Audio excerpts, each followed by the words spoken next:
Ada karakter pasangan harus diketahui, karakter istri. Istri itu dominan dalam dirinya itu perasaan. Jadi kalau misalnya antum janjian sama istri, mau keluar ke satu tempat, kemudian antum telat. Maka kalau kita laki-laki, saya janjian sama teman saya, telat. Maaf ya telat, ayo kita keluar yuk. Kalau teman kita laki-laki, ayo keluar langsung. Oke lah, kita langsung naik mobil selesai. Kalau perempuan nggak bisa. Antum janji jam 10, antum telat jam 12 datang, perasaannya sudah tercoreng. Nah, jadi tidak bisa antum bilang, maaf ya, ayo kita keluar. Nggak mau berdiri dia. Duduk-duduk di sebelahnya, maafin saya ya, tadi saya telat begini, saya tidak akan ulangi kok. Nah, baru setelah perasaannya terobati, baru antum ajak dia keluar. Ya. Kemudian ada juga tanda kutip sifat pendendamnya perempuan. Walaupun ini nanti harusnya ada penjelasan khusus ya. Tentang masalah perempuan tidak boleh menjadikan ini sebagai pegangannya, tapi ada sifatnya. Contoh misalnya, perempuan suka mengenang sesuatu yang buruk yang pernah terjadi. Ini tidak boleh dalam syariat sebenarnya, tapi ada itu potensi dalam diri mereka. Contoh misalnya kalau terjadi pertengkaran antara suami istri, wa-waan, ini begini, ini ribut nih. Ya, antum laki-laki kira-kira, kalau sudah antum baca, apa yang antum lakukan? Disimpan atau dihapus? Hah? Laki-laki di sini? Hapus. Ya, benar nggak? Atau saya sendirian yang paham begini? Kita kadang-kadang kalau lihat, ya sudahlah, nggak usah ditanggapin, hapus. Karena kadang-kadang dia nulis dengan perasaannya, begini begitu. Antum juga jangan pakai perasaan. Akhirnya dia nangis sana, kita juga nangis di sini. Nggak cocok lah. Antum baca, oh ya, sudah hapus saja.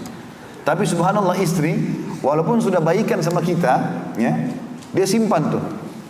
1 tahun kemudian kita lagi duduk makan minum, tiba-tiba dia bilang, kamu pernah bilang begini?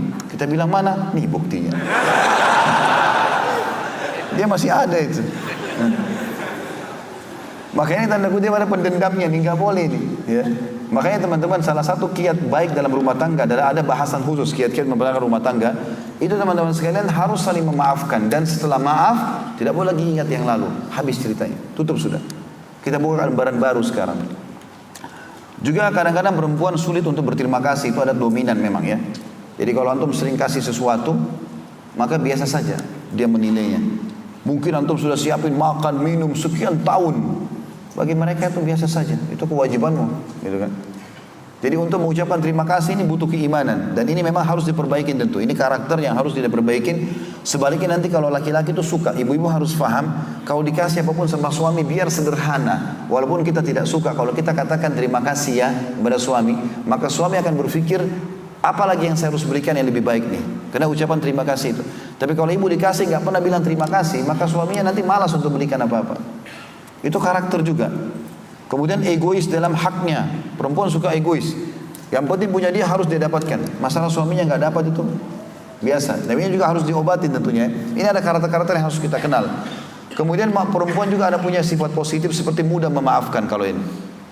Kalau misal teman-teman, naudzubillah, ada seorang laki-laki istrinya selingkuh. Maka kalau suami istri didapat selingkuh, berzina segala macam, laki-laki ini sulit sekali memaafkan. Benar atau enggak? Sekarang antum dapat pulang ke rumah istri antum zina sama laki-laki lain. Berat sekali kan? Nggak mungkin kita berat. Ada orang memaafkan tapi jiwanya berat karena dia merasa tercoreng kehormatannya. Tapi kalau perempuan suaminya selingkuh, walaupun dia datang minta maaf, bisa dimaafin sama dia. Ya, dia bisa memaafkan itu sifat positif. Ada sifat positif yang lain, suka dimanja. Memang wajar kalau duduk di sebelah antum sandar, itu wajar. Wajar. Jangan antum bilang sudah jangan dekat-dekat sana. Suka dipuji, antum harus royal ini. Ya, royal duit, royal pujian. Semuanya Masya Allah, itu saja. Pakai baju warna hijau, Masya Allah. Biru, Masya Allah, Masya Allah. Apa ruginya bilang Masya Allah? Rugi nggak? Tinggal bilang Masya Allah, selesai. Kalau antum tidak suka, Masya Allah. Tapi warna hitam kemarin lebih bagus loh. Tapi Masya Allah dulu. Begitu dia lewat pakai baju biru, nggak bagus nih. Nggak bakal dandan lagi deh besok. Masak asin, enak nggak? Enak. Nggak apa-apa, enak aja dulu. Masya Allah enak, tapi besok kurangi garamnya ya. Juga ada satu hal yang mesti diketahui dalam karakter wanita. Ini sering terjadi, tapi ini juga kita berharap muslimah memperbaikinya. Lamban, lelet dalam pekerjaan. Maksudnya gini, kalau antum mau janjian sama istri jam 5 sore, antum harus sampaikan dari jam 12 siang. Gak bisa kayak laki-laki. Sekarang antum janjian sama laki-laki 5 menit saja, ayo sekarang saya jemput ya, oke, langsung jalan kan. Perempuan gak bisa. Makanya perempuan dianjurkan untuk tidak jadi pemimpin negara. Karena ini masalah ini. Kalau terjadi peperangan, laki-laki bisa lari melawan pakai celana pendek kan. Perempuan belum bedaknya, belum ini, belum itu. Juga suka sesuatu yang terulang. Jadi kalau antum pernah buat kenangan sesuatu dengan istri, misalnya datang ke satu tempat pernah makan, dia merasa itu kenangan, maka dia suka mengulang-ulang, itu biasa. Juga kadang-kadang dia minta supaya dipulangkan ke rumah atau pergi ke rumah orang tuanya, karena dia punya kenangan di kamarnya dulu waktu dia masih gadis, itu biasa. Ya, itu biasa, karena itu ada perasaan suka terulang. Kalau antum biasa pindah kota misalnya, untuk pindah kota teman-teman, pindah pekerjaan, antum mau ajak istri itu berat bagi dia, karena ada perasaan. Kalau laki-laki kan kita pindah kerja sana, oke lah, pindah kerja sini, kita pindah, mudah adaptasi. Perempuan tidak, itu ada karakter. Maka ini juga harus kita mengenal karakter-karakter ini, ya, dan kita bisa memperbaiki keadaan dengan cara mengenal karakter-karakter ini. Kita pindah sekarang teman-teman kepada kewajiban istri yang merupakan hak kita sebagai suami. Yang pertama, ketaatan dan mencari ridho suaminya. Ini saya akan ringkaskan dengan hadis-hadis penting saja, karena banyak sekali dalilnya. Jadi ibu-ibu harus tahu mencari ridho suami. Ridho itu artinya sesuatu yang membuat dia sangat puas. Itu perintah agama.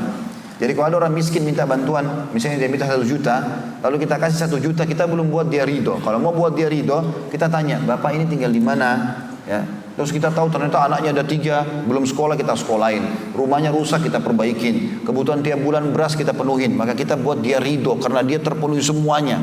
Makanya Nabi SAW mengatakan ridho Allah, Allah akan kasih maksimal rezekinya di ridho kedua orang tua. Buat orang tua kita puas, yang tidak ada lagi celah untuk mengatakan kurang. Ya. Maka istri disuruh cari ridho suaminya. Ibu-ibu hati-hati, saya ingatkan, jangan kalau ibu meninggal suaminya bilang alhamdulillah dia meninggal, karena selama hidup buat masalah terus. Ya. Tapi kalau meninggal suaminya merasa sedih, kehilangan, karena khidmah, pelayanan baik, itu yang penting. Apa kata Nabi SAW dalam hadis sahih riwayat Muslim? Bila seorang wanita menjaga 5 waktu sholatnya, nggak disebutkan sholat sunnah di sini. Puasa Ramadan, mentaati suami dan melayani dengan baik. Pada saat dia meninggal, dia akan pilih, bisa masuk dari 8 pintu surga, dia bisa pilih yang mana dia mau. Ya. Ini teman-teman, untuk masuk dari 8 pintu surga, untuk masuk pintu ke-8, tingkat ke-100 surga Firdaus, itu ada nabi-nabi. Ya, penghuninya para nabi-nabi. Ya. Saya sama antum sini sudah tertutup ini. Nggak ada lagi kesempatan jadi nabi tentunya. Ya. Kemudian yang kedua, Siddiq. Orang yang jujur, tidak pernah dusta seumur hidup ini. Sahabat semuanya yang dapat julukan Siddiq Abu Bakar. Enggak semuanya juga ada Siddiq, walaupun mereka jujur. Kemudian syuhada, orang harus keluar medan perang, mati, tertusuk, tawan musuh segala macam. Yang terakhir masih ada kesempatan kita ini, sholihin, modalnya air mata, nangis, sholat. Ya, tapi perempuan subhanallah sholat 5 waktu, gak ada sholat sunnah. Puasa Ramadan, gak disebutkan puasa sunnah. Layani suaminya dengan baik, kalau mati boleh pilih dari 8 pintu yang mana dia mau masuk. Makanya syaitan sering menggoda supaya tidak taat dengan suami, membangkang, kasar, ini bahaya. Kata Nabi SAW, semua istri yang taat sama suaminya, maka seluruh burung-burung yang berterbangan di udara dan seluruh makhluk di air, bahkan para malaikat di langit juga matahari dan bulan memohon ampun untuknya selama ia dalam keridhaan suaminya. Dan tidak ada seorang istri pun yang durhaka pada suaminya, maka ia akan dilaknat oleh para malaikat dan seluruh manusia. Dilaknat artinya diangkat berkah hidupnya oleh Allah. Makan tidak cukup, segala macam tidak cukup. Tidak ada seorang istri pun yang memalingkan wajahnya dari suaminya, kecuali ia dapat murka dari Allah sampai yang membuat suaminya tersenyum dan membuatnya ridho. Jadi buang muka, ngambek, marah. Ya. Ini tentu kecuali ada masalah besar, suaminya buat maksiat. Ya, istri boleh marah padahal suaminya buat maksiat, diingatkan. Berzina kah, mencuri kah, nggak boleh. Tapi selain kalau masalah teknis lapangan, maka itu tidak boleh. Hanya kena telat sedikit, hanya kena lupa beli barang yang dipesan, maka itu mudahkan. Karena harus cari ridhonya dia. Setiap istri yang keluar dari rumah suaminya tanpa izin suaminya, maka akan dilaknat oleh malaikat sampai dia pulang. Jadi harus penting teman-teman menjaga ini. Ya. Dan ibu-ibu harus paham, yang pertama suami, ya, karakternya, saya ringkaskan, akal pikiran dominan. Akal itu begini teman-teman, saya sama laki-laki di sini, kalau istri kita telepon, saya ada begini. Akal kita langsung berpikir solusinya apa. ini rumah AC di rumah mati nih, air keran begini dan begitu. Otak kita langsung jalan tuh. Oh, telepon siapa, hubungi siapa sebenarnya. Makanya laki-laki, ibu-ibu harus paham, baiklah sudah kalau gitu assalamualaikum dimatikan sama dia. Itu bukan berarti tidak perhatian. Karena banyak perempuan tersinggung, tuh ngomongnya buru-buru. Padahal memang AC di rumah lagi mati. Mau dicariin tukang AC cepat, ya. Jadi akal itu dominan, maksudnya masalah apa solusi, masalah apa solusi. Memang begitu laki-laki. Ibu harus kenal karakter laki-laki. Kalau telepon minta sesuatu dia akan pikir jalan keluar. Yang kedua harus ibu hormati pimpinannya, kasih kedudukan. Sudah saya jelaskan tadi. Laki-laki tidak suka dihardik, ya, dan digurui. Kalau ibu mau nasihatin, karena sifat defense-nya, karena laki-laki ditaruh di luar rumah, Allah SWT tugaskan di luar rumah, maka sifat pertahanannya kuat sekali laki-laki itu. Kalau kita serang, ibu serang, yang terjadi adalah dia mempertahankan diri. Walaupun dia salah, dia bohong, misalnya. Tapi kalau ibu rangkul dengan lemah lembut, maka dia akan terbuka. Itu karakter. Kemudian suka diterima kasih. Tadi saya bilang itu, ya. Kalau lagi perempuan tidak suka berterima kasih, ibu harus perbaikin sekarang. Suami akan senang kalau dikatakan terima kasih, ya gitu. Suka dihormati keputusannya, ya. Itu semua adalah bagian dari laki-laki. Baik. Nabi SAW mengatakan Allah tidak akan melihat seorang istri yang tidak berterima kasih pada suaminya, padahal ia butuh pada suaminya. Juga dalam hadis yang lain kata Nabi SAW 3 golongan yang tidak akan diterima sholat darinya. Juga amal-amalan atau amal-amal yang lain wajib atau sunnah tidak akan diangkat ke langit. Ibu biar sholat khusyuk, biar baca Quran, biar puasa, gak diangkat ke langit. Ada 3 golongan tidak diangkat amalnya di langit. Yang pertama seorang budak yang lahir dari tuannya sampai ia kembali. Yang kedua istri yang suaminya marah padanya sampai suaminya ridho. Dan yang ketiga adalah orang mabuk sampai ia sadar.